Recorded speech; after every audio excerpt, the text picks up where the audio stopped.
Bismillahirrahmanirrahim. Assalamualaikum warahmatullahi wabarakatuh. Waalaikumsalam warahmatullahi wabarakatuh. Baik, apa kabar anak-anak ibu semuanya? Sehat. Alhamdulillah ya, sehat semua. Untuk hari ini apakah anak-anak ibu sudah siap untuk belajar? Iya. Sudah sarapan tadi pagi? Oke, kali ini dalam pembelajaran kita akan membahas bab 4. Tapi sebelum itu, Ibu ingin menanyakan, siapa hari ini teman kita yang tidak hadir? Hadir semuanya? Oke. Kalau hadir semuanya, Ibu ingin memberikan sedikit motivasi kepada anak-anak Ibu. Di mana motivasinya itu adalah kita sebagai seorang pelajar, tentunya kita sehari-hari itu hanya libur di hari Minggu. Nah, jadi kita sebagai seorang anak itu, kita di hari Minggunya ngapain? Bermain. Bermain. Ya, tidak salah bermain, tapi diiringi dengan membantu orang tua. Pilih sepatu. Ya. Baju. Ya. Pincoy. Cuci baju, cuci sepatu di hari Minggu itu sama juga dengan membantu orang tua. Kita tidak merepotkan orang tua. Nah, jadi sebagai seorang anak, jika kita saat ini belum bisa membahagiakan kedua orang tua kita, maka kita tidak boleh menyusahkan. Siapa di sini sayang sama orang tuanya? Masya Allah, banyak ya ternyata. Nah, jadi orang tua itu selalu berharga ya, sangat berharga. Tanpa mereka kita tidak akan ada di dunia ini. Bagi yang tidak memiliki orang tua, Ibu harap itu mungkin cobaan yang sangat besar ya di hidup kita. Maka kita mencontoh dengan teman kita yang sudah tidak mempunyai orang tua lagi. Nah, jadi kita selanjutnya kita hargai orang tua kita. Oke? Karena itu benar-benar berharga. Nah, orang tua itu adalah kunci surga. Kunci surga kita. Teman kita kasihan yang orang tuanya sudah tidak ada. Ya, jadi kita harus belajar dari itu. Oke? Oke, untuk pembelajaran hari ini kita ada di bab 4. Bab 4 itu apa? Di situ bab 4 di situ yang Ibu lihat, ibadah dengan disiplin dan patuh kepada Allah. Ya. Bab 4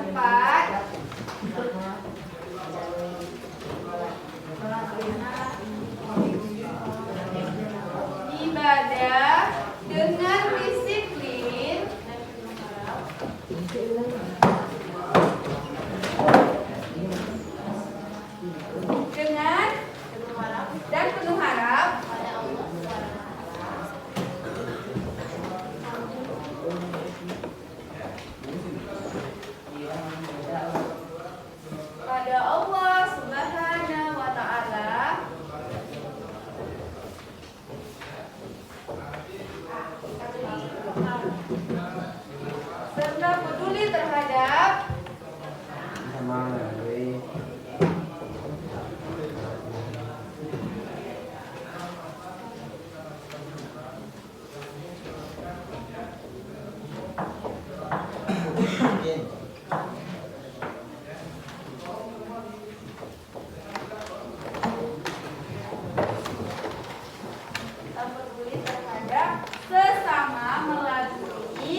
gerhana,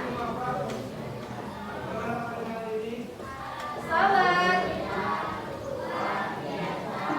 istisqa,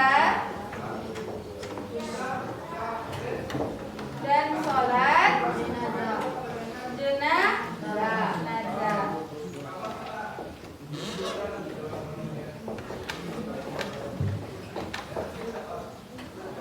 Oke. Nah, adanya tujuan pembelajaran di sini, Ibu harap anak-anak Ibu bisa membacanya. Nah, di sini Ibu ada video, di mana video ini menunjukkan sejarah mengapa terjadinya sholat gerhana. Nah, kepo kan? Sama Ibu juga. Nah, jadi kita putar ya videonya.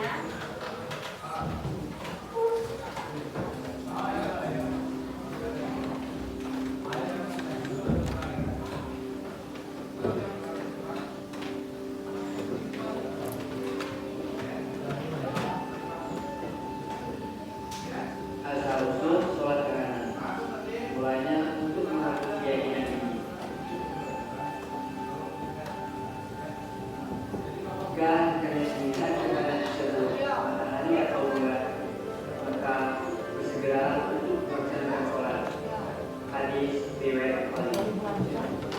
Hadis di atas juga menjadi bahwa sholat gerhana sudah disyariatkan sejak zaman Nabi. Lantas, bagaimana sejarah asal-usul sholat gerhana tersebut? Yuk simak videonya yang selesai.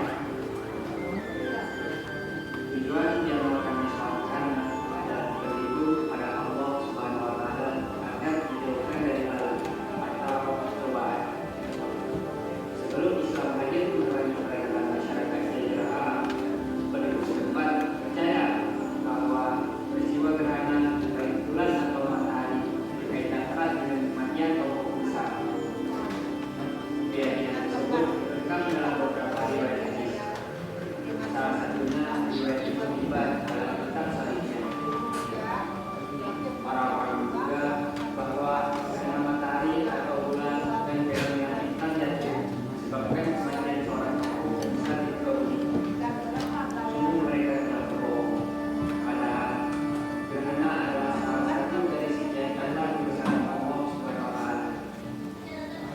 Bahkan dalam satu riwayat ada momen di mana satu-satunya anak Nabi Muhammad SAW dari Maryam al-Qibtiyah bernama Ibrahim meninggal tepat bersamaan dengan peristiwa gerhana matahari.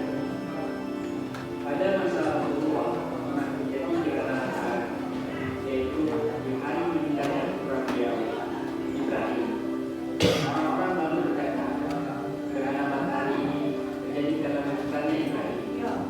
Maka Rasulullah SAW pun bersabda, sesungguhnya matahari dan bulan tidak akan mengalami gerhana disebabkan karena mati atau hidupnya seseorang.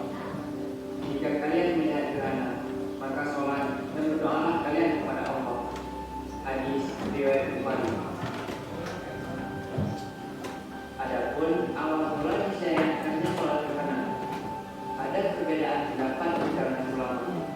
Misalnya, Syekh Al-Sadawi mengatakan bahwa sholat gerhana dilaksanakan pada tahun ke-10 Hijriah bertepatan dengan kematian Ibrahim putra Nabi. Sementara para ulama mengikut mazhab Syafi'i menyatakan bahwa sholat gerhana matahari pertama kali disyariatkan pada tahun ke-2 Hijriah, sementara gerhana bulan pada tahun 5 Hijriah. Adapun hikmah disyariatkannya sholat gerhana pertama, untuk menanamkan rasa takut kepada Allah agar seorang hamba meningkatkan ketaatan kepadanya. Ini jelas disabdakan Rasulullah, sesungguhnya matahari dan bulan adalah dua tanda dari tanda-tanda kebesaran Allah, dan keduanya tidak akan mengalami gerhana disebabkan karena mati atau hidupnya seseorang. Akan tetapi dengan peristiwa itu Allah Ta'ala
Ya, benar.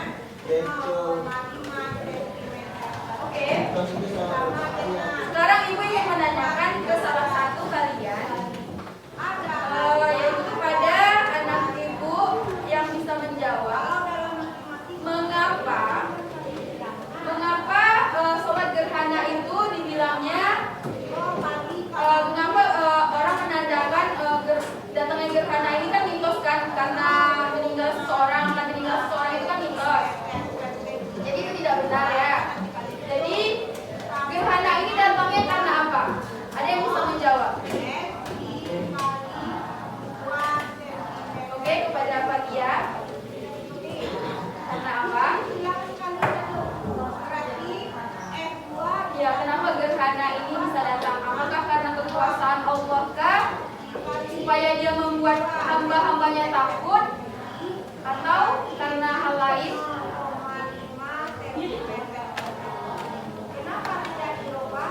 Ah, benar. Masya Allah, beri tepuk tangan kepada ibu. Oke. Yang dibilang Fatia tadi benar, di mana datangnya gerhana itu bukan karena meninggalnya seseorang yang berpengaruh besar dalam Islam, tetapi datangnya gerhana itu tahu karena apa? Karena Allah menunjukkan kekuasaannya agar hamba-hambanya merasa takut. Nah, kalau udah takut kita sholat. Kita sholat kan? Nah, ibu juga takut kalau misalnya ini semuanya gelap kan? Ibu berpikir apa mau kiamat ya? Apa mau ini ya? Jadi ibu di situ langsung kayak bergegas mengambil wudhu untuk sholat. Nama sholatnya sholat gerhana. Sholat gerhana. Oke. Selanjutnya dari video yang ibu tampilkan, ibu ingin menanyakan lagi kepada satu orang. Ibu tunjuk atau nanti kalian sendiri yang menunjuk tangan. Pertanyaannya seperti ini. Sholat gerhana ini dilakukan di bulan di bulan dimana gerhana itu tiba. Jadi maka sudah tiba gerhana, makanya sholat itu dilakukan. Nah, apakah sholat ini termasuk wajib atau bagaimana? Wajib? Tidak, tentu tidak. Sholat gerhana ini adalah sholat sunnah. Bukan wajib ya. Oke. Selanjutnya sholat. Ya, sholat istisqa. Apa itu sholat istisqa? Nah, benar. Sholat meminta hujan. Mengapa dilakukannya sholat untuk meminta hujan? Kenapa tidak jampi-jampi saja supaya hujannya turun? Ayo, ada yang bisa jawab? Nah, meminta harus ke Allah. Benar. Tepuk tangan untuk temannya.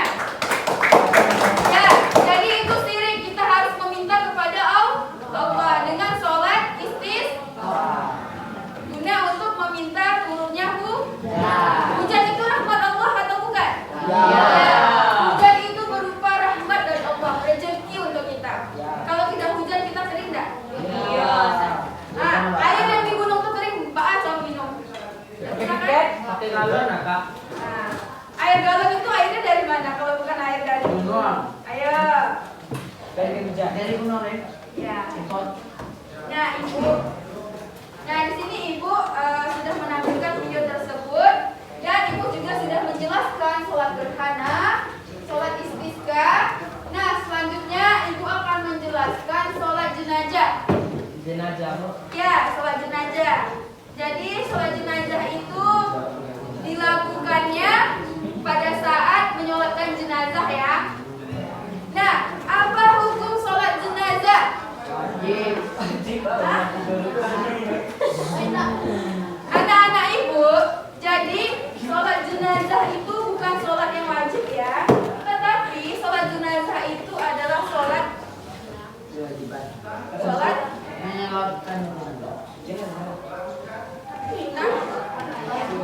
tidak sunnah, tetapi hukumnya fardu kifayah. Nah, Ibu mau menanyakan sama satu orang nih. Ya. Gimana seandainya seseorang yang meninggal tersebut tidak disolatkan oleh orang sekampung. Kepada anak ibu Zaki bisa menjawab. Apa hukumnya jika jenazah tidak disolatkan sama orang satu kampung di kampung tersebut?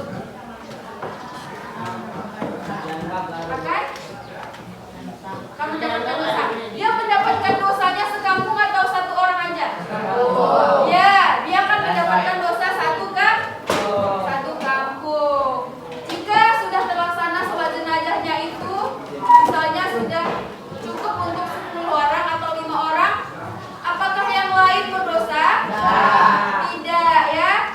Jadi yang lain itu tidak berdosa karena sudah ada yang menyolatkannya. Nah, sholat jenazah ini rukun pertamanya itu apa? Ada yang tahu? Berdiri dan yang mampu. Benar. Tepuk tangan untuk temannya. Berdiri dan yang mampu. Yang kedua nih? Yang ketiga? Akhir 4 kan? Iya. Ya, membaca Al-Fatihah. Benar, Faras. Al-Fatihah ya. Tangan untuk Faras. Nah, anak ibu kita semua ya. Iya dong. Nah, jadi di sini setelah kita melihat videonya, selanjutnya ibu akan munculkan PPT ya. Ya, PPT yaitu PowerPoint. Selamat datang teman-teman. Kalian pernah nggak kepikiran gimana ya nasib seseorang yang harus abadi di neraka? Hari ini kita bakal ngobrol. Nah,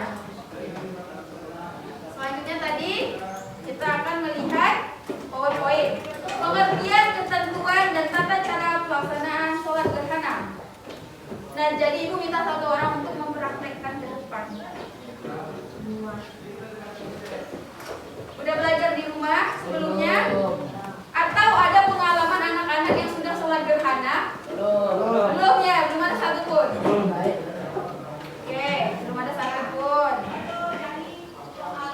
Oke, sholat gerhana. Sholat gerhana dalam fikih Islam dikenal dengan istilah sholat kusufain, yang berarti sholat dua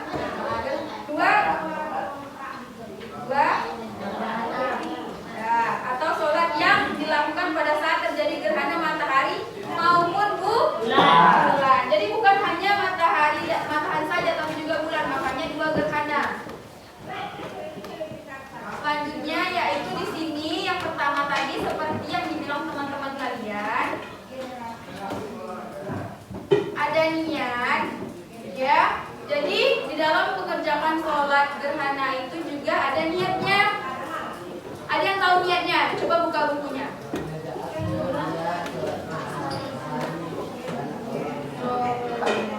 Allahu Akbar. Nah, bawa bukunya ke depan sambil mempraktekkan. Siapa yang berani? Ada yang berani atau ibu tunjuk? Ada yang berani? Jangan tuh main tunjuk-tunjuk sama temannya. Ya, jadi kita dalam pembelajaran ini menggunakan metode pembelajaran demonstrasi, di mana pembelajaran menggunakan metode pembelajaran demonstrasi itu kita mempraktekannya ke depan. Nah, jadi bisa dibawa bukunya jika tidak hafal. Biar teman-teman yang tahu bagaimana sih sholat gerhana itu. Ada yang bisa? Atau ibu tunjuk langsung? Pada awan bisa. Kalau enggak seperti itu sholat jenazah. Ada yang bisa mempraktekkan ke depan? Sholat jenazah kan nggak ada sujudnya. Bisa bawa buku. Ya. Gimana sih sholat jenazah itu yang sebenarnya? Kan dalam praktik pengamalan ibadah kita kan udah lakuin.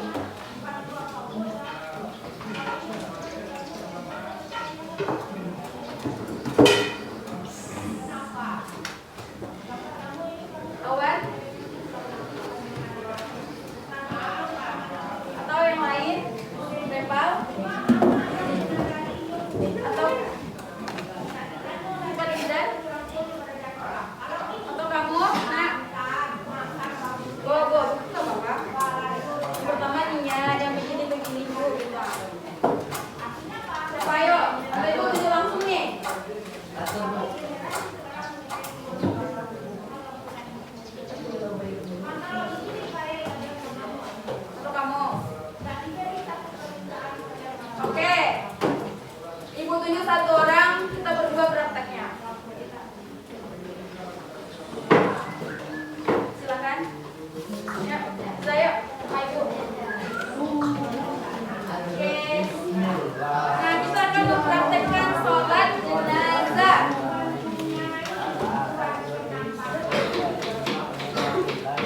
Ayo bisa yuk.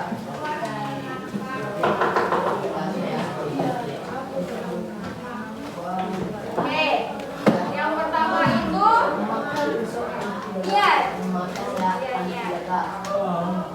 Gimana baca niatnya? Bismillah dulu. Gerak suaranya ke depan.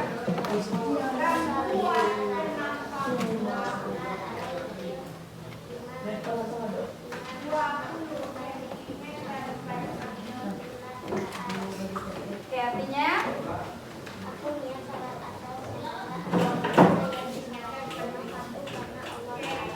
ya, yang dibacakan temannya barusan tadi itu adalah niat mengerjakan sholat jenazah. Nah, ibu mau nanya nih ke teman-teman semua. Gimana kalau jenazahnya itu perempuan? Di mana posisi imamnya? Misalnya ini jenazahnya, ini imamnya. Apakah jenazahnya itu di bagian pinggangnya itu berada di dekat kaki imamnya?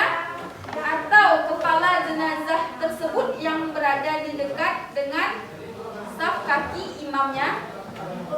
Yang mana? Jenazahnya tadi perempuan. Di mana Fatia? Antara pinggang dan benar, antara pinggang dan perut. Jadi jenazah perempuan letaknya di arah tersebut.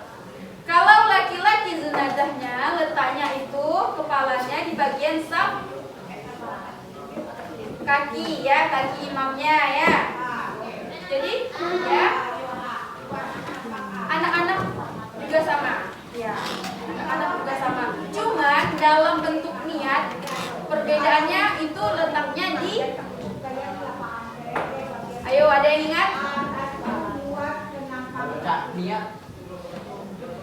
Pelajaran minggu lalu kalau nggak salah kita ada yang bahas itu di project kan? Nah, jadi kalau nggak salah itu, iya, di bagian intinya di bagian bacaannya ya, terletaknya perbedaannya di situ. Mayat anak laki-laki kecil dan mayat anak laki-laki perempuan. Oke, setelahnya coba baca lagi yang mana? Ya, berdiri betul. Coba itu pegang. Sikap berdiri betulnya itu seperti apa? Ya, tangannya yang kiri di bawah kanan atau yang kanan di atas? Kanan di atas. Coba buat tangannya. Oke. Nah, udah seperti ini. Ini udah betul atau belum? Nah, seperti ini ya. Selanjutnya yaitu takbir. Allahu Akbar. Apa dibaca takbir pertama? Al-Fatihah. Setelah itu Allahu Akbar lagi, takbirnya coba takbir lagi. Apa dibaca lagi? Salawat Nabi. Yang ketiga? Ya, yang takbir ketiga doa untuk mayat. Dan yang takbir keempat, ya, doa untuk orang yang ditinggalkan mayat. Oke, setelah itu bagaimana keadaan salamnya? Ya, ke kanan itu ke kiri itu sunnah. Nah, tadi kan kita udah mempraktekkan nih sholat jenazah. Jadi ibu harapkan anak-anak ibu di kampung maupun itu di kampung orang tua, di kampung nenek kita dimanapun berada, kalau kita melihat ada yang meninggal, kita boleh ikut menyolatkan, ya. Itu tandanya kita memiliki jiwa apa? Ya, jiwa bermasyarakatnya itu harus ada di diri kita sebagai seorang pelajar muslim. Kita tadi seperti ini tadi apa bacanya? Kita ibadah dengan disiplin dan penuh harap pada Allah Subhanahu wa taala serta peduli terhadap sesama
pertanyaannya, apakah yang terjadi jika kita sebagai hamba Allah ya tidak disiplin dalam beribadah? Ada yang bisa jawab? Ayo, Saras, apa yang terjadi jika kita tidak disiplin dalam beribadah? Jin makin banyak yang berada di dalam diri kita. Kita semakin jauh dengan Allah. Jalan hidup kita dipersulit. Nah, anak-anak ibu, kalau jalan hidup kita dipersulit, itu sebuah tanda-tanda. Tanda-tanda apa? Karena Allah nggak pernah benci kita. Allah nggak pernah benci kita. Allah juga nggak pernah ninggalin kita. Kita yang ninggalin Allah. Pas kita butuh, kita datang, ya kan? Allah nggak pernah ninggalin kita.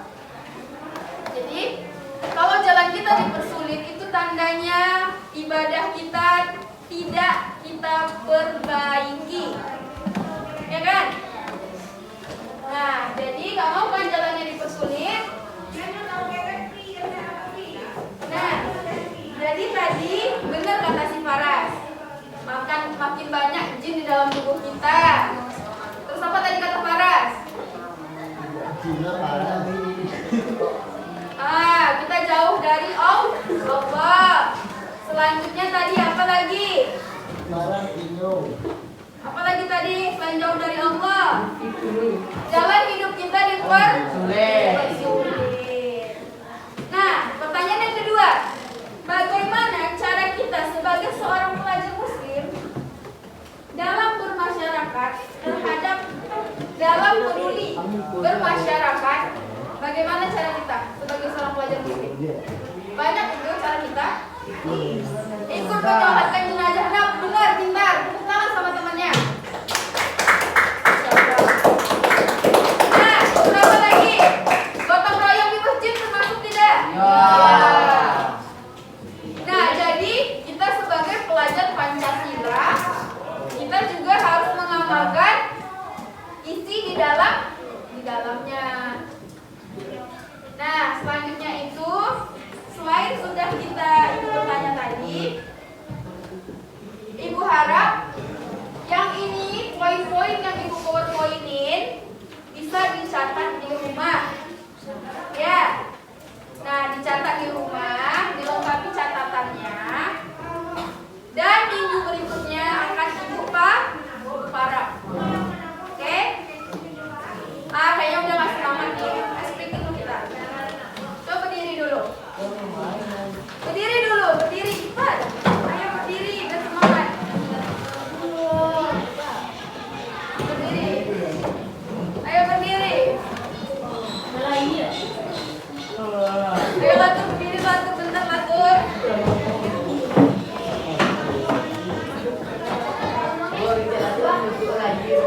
Nah, yang nggak fokus ya, ini kan Ibu bikin kalian supaya fokus ya. Yang nggak fokus ada punishment-nya. Nah, udah fokus semuanya? Udah?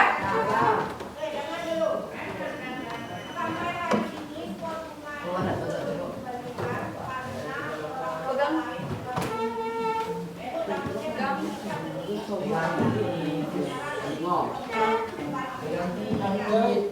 Tangan, pegang tangan belakang temannya. Belakang mana belakang, ayo. Ayo ke temannya. Nah, bilang ke temannya. Belakang temannya tetap di kursinya masing-masing, tapi bilang ke temannya tetap di kursinya masing-masing. Berdiri, Batur. Temanku, tetap semangat dalam belajar ya. Sedikit lagi pelajaran kita akan berakhir.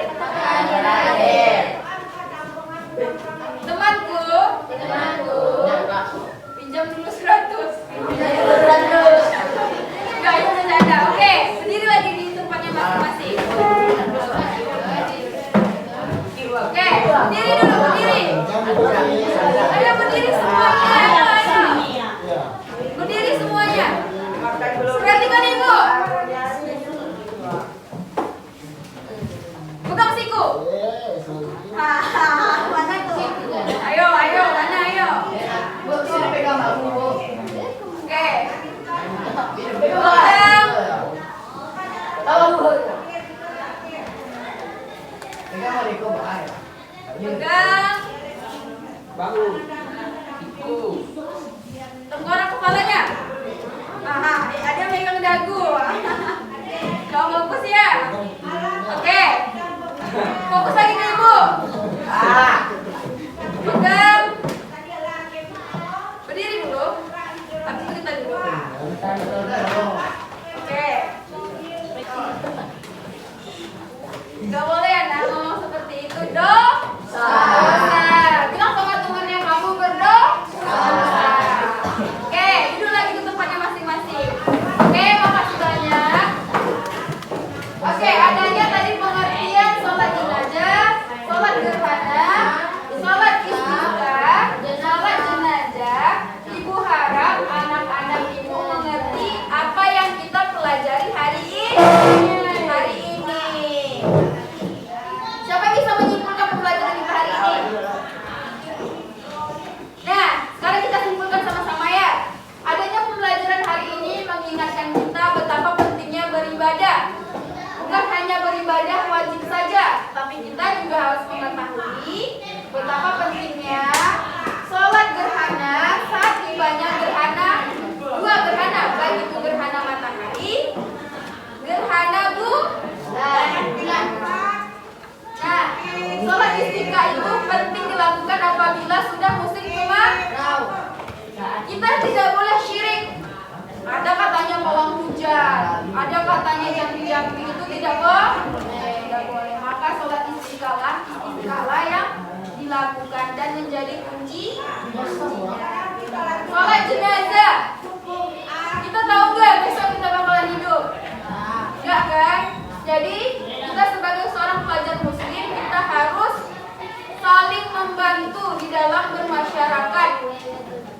Nah, kalau kita udah nyolatkan orang, nanti orang nyolatkan kita juga kalau kita meninggal, ya? Iya. Oke. Radi. Jadi tugasnya di rumah. Telegram. Bu. Bu. Melengkapi ya, nak. Iya. Catatan. Oke. Tugas di rumah melengkapi catatan bab 4. Bu, Raditaya. Oke. Bu. Oke, silakan. Main. Oke. Lama-lama ya, nak. Oke. Adanya kita pembelajaran hari ini. Mohon maaf kalau ibu ini terdapat kata-kata yang salah. Oke. Ibu minta maaf kalau ibu menyakiti hati anak-anak ibu. Mungkin hanya itu saja untuk hari ini. Ya. Tidak ada yang ingin bertanya lagi? Nah, pembelajaran kita hari ini menggunakan metode inquiry based learning dan metode demonstrasi sudah dalam ketercapaian. Ya, anak-anak ibu minta menjawab semuanya. Oke, yang di belakang perhatiin ibu. Oke, anak-anak ibu udah cukup pintar dalam menjawab pertanyaan dari ibu.